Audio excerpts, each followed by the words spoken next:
بسم اللہ الرحمن الرحیم۔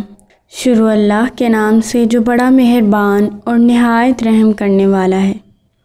ابن جریر کی روایت ہے کہ فتح مکہ کے موقع پر عورتیں رسول اللہ صلی اللہ علیہ وآلہ وسلم کے پاس بیعت کرنے کے لیے حاضر ہوئیں تو آپ صلی اللہ علیہ وآلہ وسلم نے حضرت عمر بن خطاب رضی اللہ تعالیٰ عنہ کو حکم دیا کہ وہ عورتوں سے کہیں کہ رسول اللہ صلی اللہ علیہ وآلہ وسلم تم سے اس بات پر بیعت لیتے ہیں کہ تم اللہ تعالیٰ کے ساتھ کسی کو شریک نہ کرو۔ بیعت کے لیے آنے والیوں میں حضرت ہندہ بھی تھیں جو عتبہ بن ربیعہ کی بیٹی اور حضرت ابو سفیان رضی اللہ تعالیٰ عنہ کی بیوی تھی، جنہوں نے اپنے کفر کے زمانے میں حضور صلی اللہ علیہ وآلہ وسلم کے چچا حضرت حمزہ رضی اللہ تعالیٰ عنہ کا پیٹ چیر دیا تھا۔ اسی وجہ سے یہ ان عورتوں میں ایسی حالت میں آئی تھیں کہ انہیں کوئی پہچان نہ سکے۔ اس نے جب فرمان سنا تو کہنے لگی کہ میں کچھ کہنا چاہتی ہوں، لیکن اگر میں بولوں گی تو حضور صلی اللہ علیہ وآلہ وسلم مجھے پہچان لیں گے، اور اگر پہچان لیں گے تو میرے قتل کا حکم دے دیں گے۔ میں تو اسی وجہ سے اس حالت میں آئی ہوں کہ پہچانی نہ جاؤں۔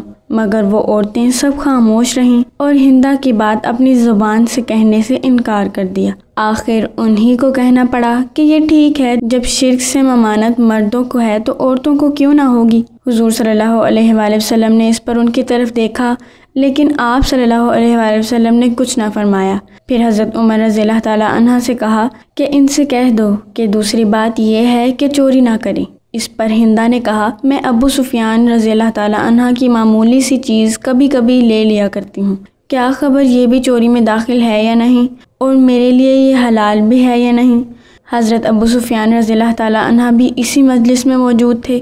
یہ سنتے ہی کہنے لگے، میرے گھر میں سے جو کچھ بھی تم نے لیا، خواہ وہ خرچ میں آ گیا ہو یا اب بھی باقی ہو، وہ سب میں تیرے لیے حلال کرتا ہوں۔ اب تو نبی کریم صلی اللہ علیہ وآلہ وسلم نے صاف پہچان لیا کہ یہ میرے چچا حضرت حمزہ رضی اللہ تعالیٰ عنہ کی قاتلہ ہے، اور ان کے کلیجے کو چیرنے والی اور پھر اسے چبانے والی عورت ہندہ ہے۔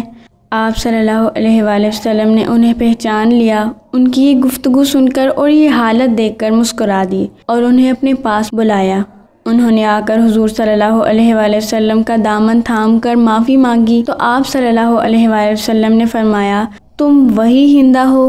ہندہ نے جواب دیا، جی ہاں۔ فرمایا، جاؤ، آج میں نے تمہیں معاف کیا۔